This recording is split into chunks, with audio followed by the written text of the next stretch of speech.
And speaking of lefties, Crochet on the mound means the Yankees defense and lineup different. Jose Caballero is at third. Ahmed Rosario plays second tonight. And we are ready for pitch number 1 from Fried. Refsnyder beats a 2-hopper to Volpe, who throws a good one, a strike. And 1 pitch, 1 out. And it's going to be tested. That left side of the infield, no McMahon at third base, is going to be tested in a major way. And Volpe answers the call immediately. He's been really good in the last 49 games. He's made 6 errors. He's made a lot of consistent plays. I don't know if it's the presence of Caballero or not, but he's really tightened it up. And he's got him, and it was a changeup. 2 up, 2 down as the 32-year-old shortstop of the Red Sox goes back to the dugout. Well, right to your point, Eduardo, I mean, the fade on that changeup to right-handed batters has been a key for Max Fried. He throws 7 different pitches. And that one is through into right field. The hole was open as Rosario is playing up the middle. And Alex Bregman, a thorn in the side, is on with the first hit of the night. Well, that's professional hitting right there for Alex Bregman. He knows that Max Fried can throw any pitch at any time. This time goes with the cutter, keeps his hands tight, already short-armed as it is, and is able to punch it in that 3-4 hole. No doubt he's taking a shot right there. Inside out in that cutter. Gonzalez, and the first play for Caballero. Took a tough hop, but he fires a strike across the diamond. Gonzalez is gone. Bregman stranded at first. The Yankees and Judge to the plate when we come back. That ball's laced into left field. Goldschmidt all over a sweeper that was up. And he has the Yankees' first hit. Leadoff man aboard.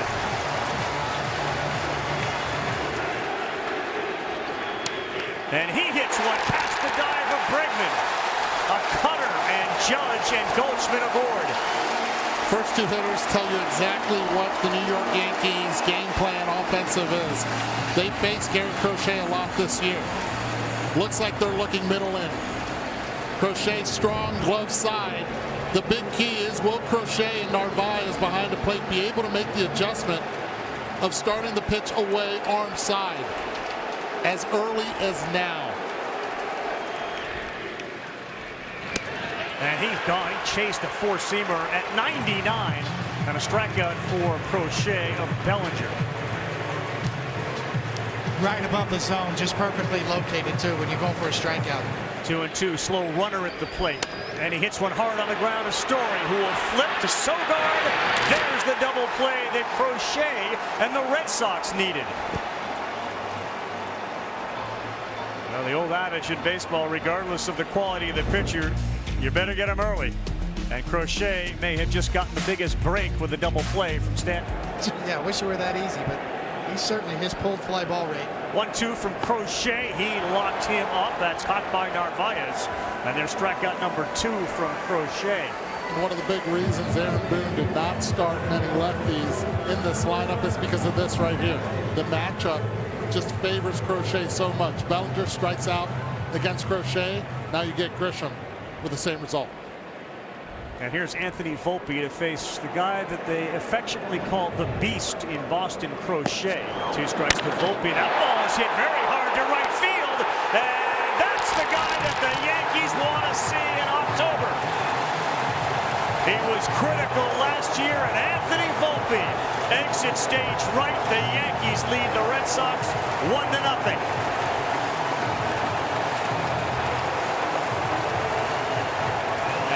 Does that have to feel good for Volpe? How about Anthony Volpe right there with 2 strikes, just tracking that fastball, not missing it, and going the other way. Postseason numbers for Anthony Volpe. This is his 15th game, and they are good. On-base percentage over 400. They get Caballero. He takes his place, and he was all over that fastball on the outside. This location, Volpe made him pay. He's supposed to be inside, stayed out over the plate. And this has been an issue for Crochet, the home runs. Coming into this game, 14 allowed in the last 11 games. broken bat on the infield fly ball. Romy Gonzalez will make it. 95-20. Teams that out-homer their opponents over the last 4 years in the postseason. And it's Anthony Volpe who gets it done for New York. Nobody was more maligned than Anthony Volpe as a Yankee this year. What a great first at-bat for him here.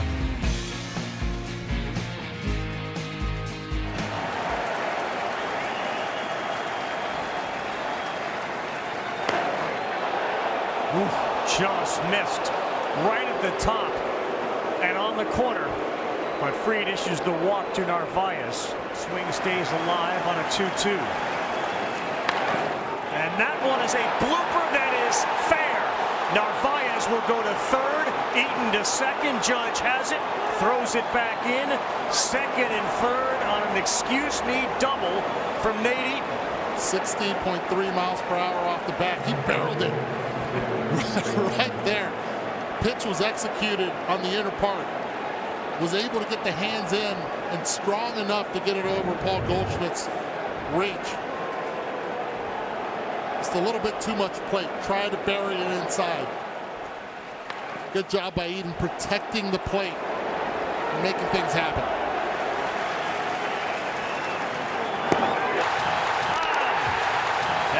His fist, a sweeper up at the eyes of Duran, and a big punch out for Max Fried, his fifth. Generally, the misses for both pitchers tonight have not been big at all. I mean, they have been little misses. That's called strike three. So the little things decide big games. Getting a pitch count up against an ace is one of those things. Locked up there, and Volpe is gone. A strikeout for Crochet. 7 tonight. The beauty is the combination of the cutter and the sweeper. We saw a couple of sweepers. Volpe fouled them off. Crochet goes to the cutter a little bit harder, a little bit tighter. 90. That one works. Buried down and in.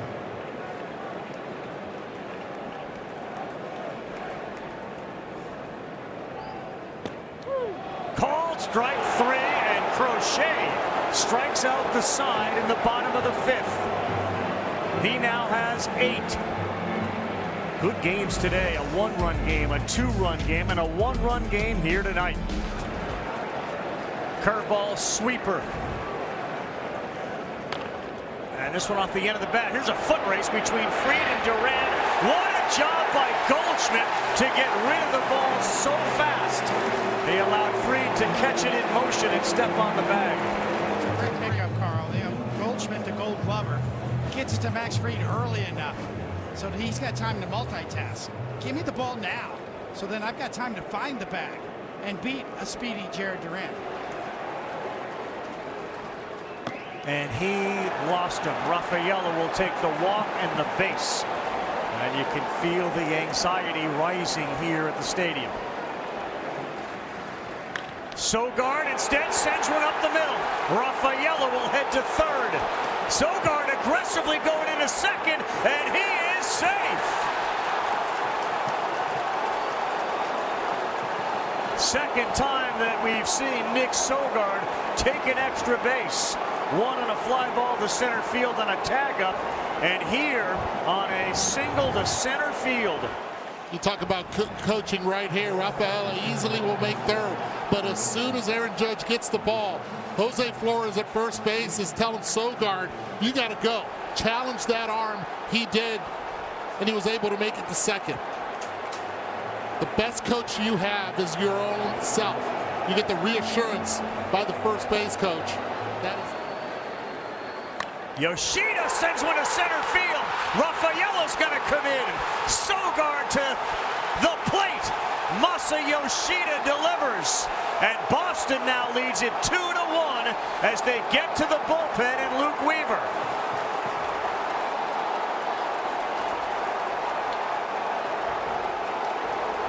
And that happened quickly.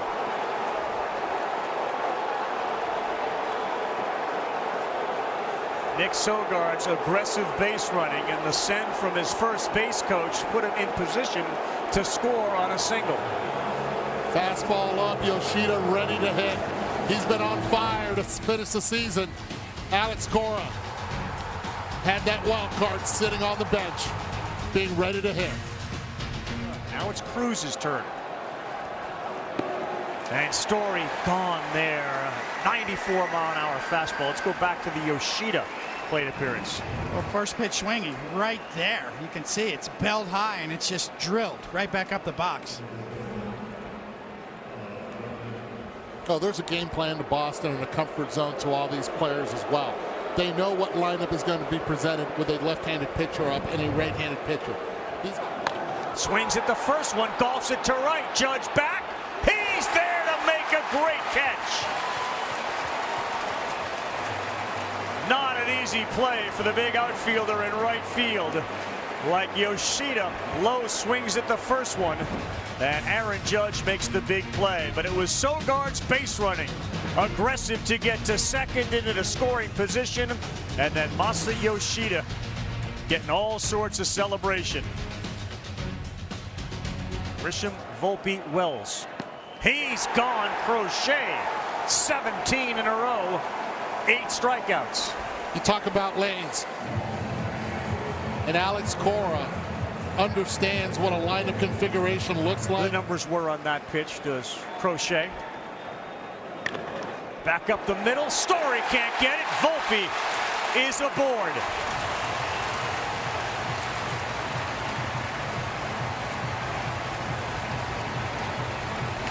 How about Volpe? 0-2. Works it to a 1-2 count before he gets the base hit up the middle. And most likely this could be Crochet's last hitter in Wells.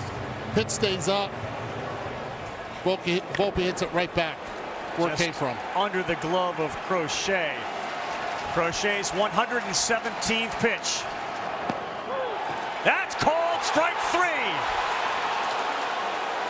Austin Wells, a catcher like Narvaez, perhaps trying to buy himself the walk like Narvaez has done twice. What's Cora going to do here? He's going with Chapman. That momentum lead that Volpe gets. Lou Brock, the great base stealer, did it. He had a huge lead there, and that's going to send him over to second base. Narvaez had said, you got to come to me. And with the rules, you can't go there a third time. So Volpe is into scoring position. That's a mistake. It's a bad mistake.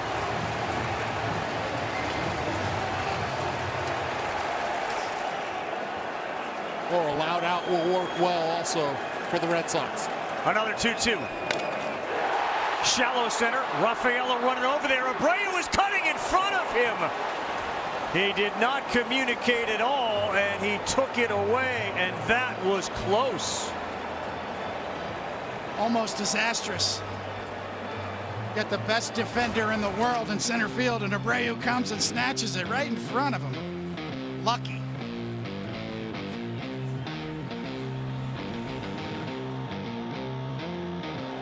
Three strikeouts and a single.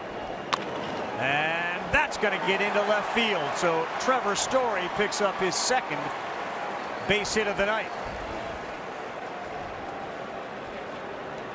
It's been feast or famine today. 2 hits, 3 strikeouts. And now you got speed at first base with Bednar on the mound.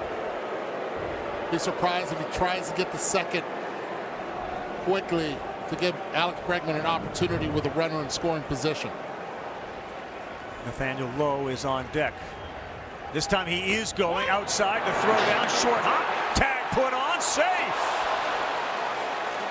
Nice job by Jazz Chisholm on the short hop to get it and slap the tag down.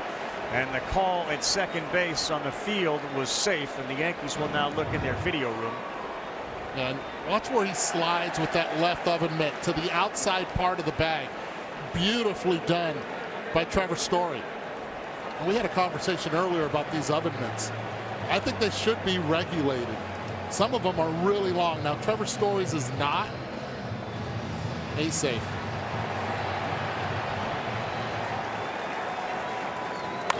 And Bregman down the line. That's a fair ball off the wall. He'll head to second. He will be in there with the double and insurance from Trevor Story. It's 3-1 Red Sox. Alex Bregman does it again to the Yankees. He did it on a splitter. Pitch was down. He was able to keep it fair. That'll take Bednar out of the game.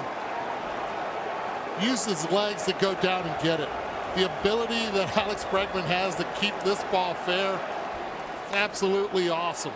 Cleared the hips. That head stayed true through the zone. Fair by a lot.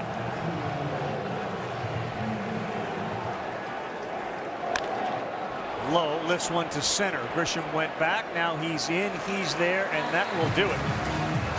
But it's Alex Bregman that delivers the big hit, which gives the Red Sox a little cushion. Instead of 2-1, it's 3-1. And Goldschmidt delivers. He knocks one into right, and Aaron Judge will come up as the tying run. And Judge hits one hard up the middle. The Yankees in the bottom of the ninth have 2 men on and nobody out. And a great hitter against lefties and Cody Bellinger coming up.